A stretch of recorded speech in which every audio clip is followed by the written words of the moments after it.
With the introduction of the iPhone 15 and the 15 Pro Max, we're going to cover all the different SANDMARC lenses that you can use with your iPhone, how to mount them, and how to achieve distinct visual styles with each lens that you would not be able to get just by using the native iPhone camera. To use the lenses, we have to mount it on the iPhone first, and SANDMARC's threading system on the iPhone cases is really solid. It's metal to metal, and it's just screwing the lenses in. And if you don't have a case or you don't like using cases, you can just use the clip for mounting the lens.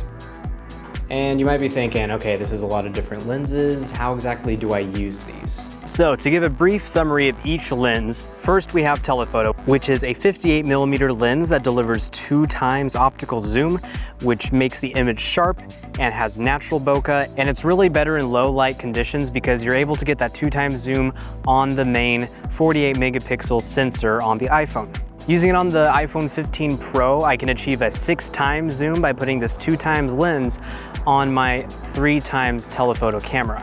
One cool thing you can do with the telephoto on the 15 Pro, when you're taking photos on the 48-megapixel camera, you can go to a 1.2 zoom, which if you have the telephoto on would convert it to a 2.4. If you go to the 1.5 zoom, the telephoto will change it to a 3x zoom. On the video side, with the main sensor, you can get a 1x zoom, which would be 2x with the telephoto, a 2x zoom, which would be a 4x zoom with the telephoto lens, and if you use the telephoto lens on the 3x zoom that's on the Pro, you'll get a 6x zoom. Then we have the SANDMARC wide lens. It's a 16mm lens, and it offers a similar field of view to your 0.5 camera, except if you put it on the 48-megapixel camera, you're able to get the 0.5 field of view, but with the 48-megapixel technology, the bigger sensor, which performs better in low light conditions and delivers a sharper image. Then we have the macro lens, which delivers, you guessed it, macro shots. And we have the 25mm. We also have the 100mm macro. And basically the difference is that the 25mm, you're able to get much closer. You have a much smaller minimal focal distance, so you're able to get really nice and close to your objects.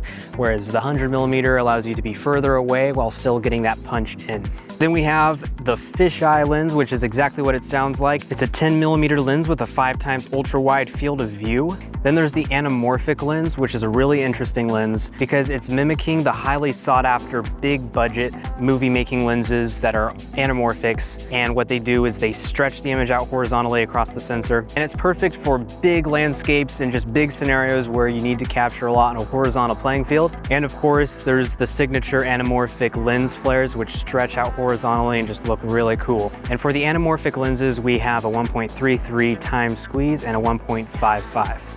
And last but not least, our microscope lens, which has a 40x zoom for the tiny details. It also has a light in the middle that illuminates the object so that when you're getting really close to it, you're not blocking any light from falling on the object. Now, we highly recommend using a third-party camera app so that you can manually choose which cameras you're using. Another really good reason to use a third-party camera app is for the anamorphic lens, because our lenses are 1.33x or 1.55x squeeze.